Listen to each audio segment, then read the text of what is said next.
Այս պահին չունենք որևէ որոշում այդ իմաստով։ Վերջի հարցը խնդրում եմ Հարցը տամ, սա շատ կարևոր հարց է ինձ թվում է բոլորիս համար։ Դուք արդեն ձեր խոսքում նշեցիք 3/5-րդի մասին։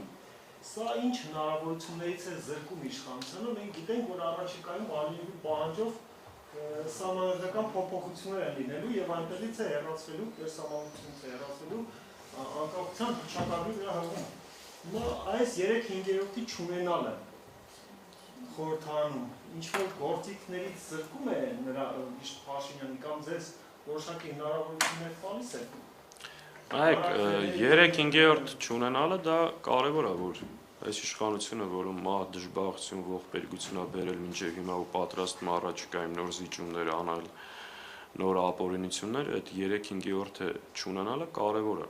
բայց հույսը դնել նրա վրա, որ մենակ 3/5-րդ չունի ու կարող ենք մեծ հաջողություններ ունենալ, դա հանկարծ այդ տրամաբանց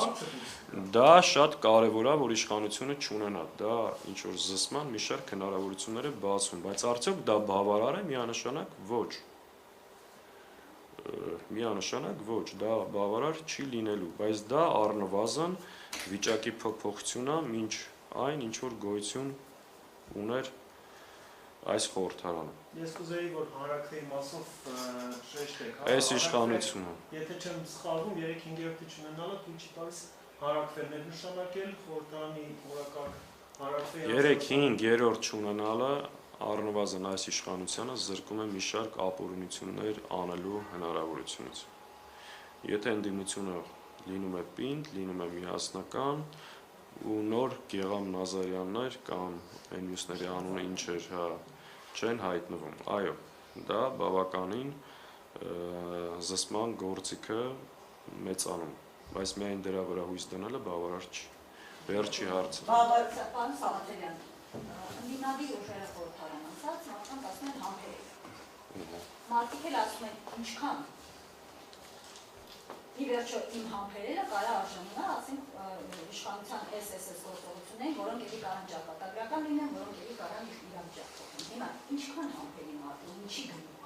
Այդ համբերելով ասը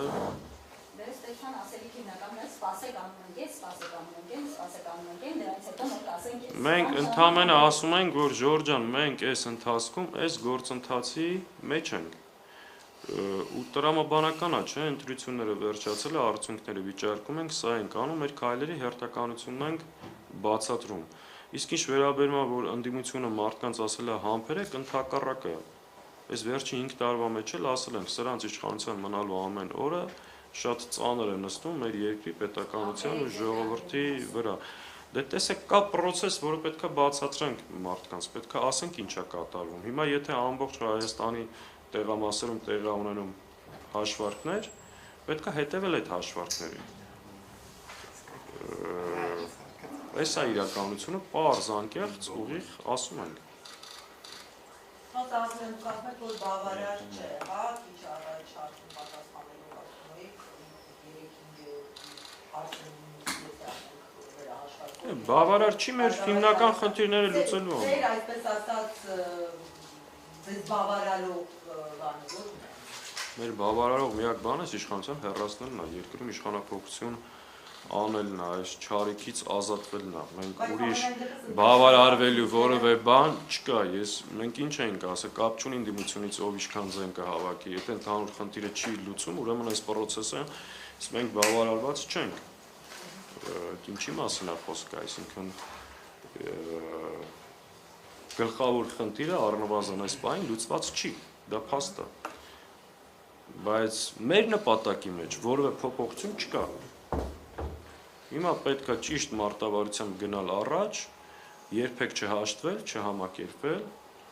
հասկանալ ինչ գործիքակազմով, ինչ ընթացքով կարող ենք հասնել մեր նպատակի։ Հենց Ադելյան եւ նեոսն ընդունում, բայց սա հետաքրքիր է, էլի։ Հիմա երկու կամ եթե ԲՀԿ-ն անցնում է, հա, վերահաշվարկի արդյունքն այսինքն ձեր երկուսի կամ երեքի մեջ, հա, կա այսպես համագործակցված քայլերի մասին խոսակցություն, որ դուք համաձայնություն եք իրար հետ, կա այդ համագործակցություն։ Տեսեք, ես կարծում եմ այս պահին չունենք ամբողջական ինչ որ ասում ենք, բայց ես կարծում եմ, որ այս իշխանությանը դիմագրավելու, պատշաճ պատասխան տալու եւ մեր նպատակին հասնելու համար մի շարք կարևոր առաջնային օրակարգային հարցերի շուրջ ընդդիմության համագործակցությունը, ընդ որում ոչ միայն այսօրվա վաղվա խորհրդարանի ըստ մեր համապատասխան որոշման, նաև արտախորհրդարանական բազմաթիվ ուժերի հետ մի շարք կարևոր առանցքային հարցերի շուրջ համագործակցությունը անխուսափելի է։ Դա մենք ասել ենք նախընտրական շրջանում, ասել ենք դրանից հետո, ասում ենք նաև հիմա։ Այո, այս իշխանության դեմ համատեղ պայքարը եւ մի շարք կարևոր հարցերի շուրջ առնվազն համագործակցությունը անխուսափելի է, տրամաբանություն չկա։ Ամեն մի ուժ իր համար է որոշումները կայացնում, առաջ գնալու։ Դե հա, հիմա ոնց կարանք մենք որոշում կայացնենք մեկ այլ քաղաքական միավորի համար։ Չէ, համագործակցություն այն իմաստով, որ տեղի ունեցել ընտրախախտումներ եւ ուժերը պետք է կենտրոնացնել դա բացահայտելու ու նաև այս հարցում փոխադարձ զանգեր քննարկել իրավիճակի բան կա էդի ու շատ նորմալ անտրամաբանական կլներ որ չլներ։ Պարոն Սաղաթելյան, ամեն դեպքում ամբողջ քարոզարշավի ընթացքում դա նորմալ է, դա մարտավարական քայլ է, երբ որ հարցնում են եթե չընտրվեք ինչ եք անելու, դուք ասում եք մենք գնում ենք բացարձակ հաղթանակի, որին հավաքական ընդդիմության տեսանկյունից։ Բայց կարծում եմ ամեն դեպքում դուք ձեր այսպես խոհանոցային այսպես մեջին քննարկումներում այս սցենարը, այս պատկերը սպասել եք, չէ՞։ Եվ ինչ որ քայլեր մտածել եք ինչ եք անելու, եթե ընտրությունների նման երկ լինի։ Որտե հարցին այնքան եմ անդրադարձել, իրոք կարիք չեմ տեսնում էլ այդ նույն բանը նորից անդրադառնալու։ Մենք իրականացրել ենք լավագույն ընտրարշավը։ Փորձել ենք մաքսիմում մեր խոսքը մեր հայրենակիցներին տեղ հասցնել, մոբիլիզացնել։ Այս պահին ունենք այս արդյունքները, ինչպես ենք վարվելու այս արդյունքների հետ, արդեն ասեցի։ Սցենարներ, տարբեր պլաններ, այո, տարբեր բաներ ունեցել ենք։ Հիմա ըստ իրավիճակի կշարունակենք, այսինքն պետք չէ խոճապային եւ այլ դրությունները։ Կա խնդիր, որը այս պահին լուծված չի, պետքա լուծվի։ Ոնց կնստենք, խոսենք, քննարկենք, հասկանանք։ Այս պահին ասեցի զբաղվում ենք այս հարցերով։ Այսքանը երևի է։ Ես նախատեսել էի ոտքի վրա մի 3 հարցի մեկնաբանություն տայի, բայց դարձավ մամուլի ասուլիս։ Խնդրեմ։ Որ պարագայում եք դիտարկում մանդատներից հրաժարվելու հավանականություն։ Այդ հարցին պատասխանեցի։ Չունեմ այդտեղ նոր ասելու բան, Ժորժ ջան։ Եթե չունենք մենք որոշում, ընդ որում կուսակցություն կա, դաշինք կա,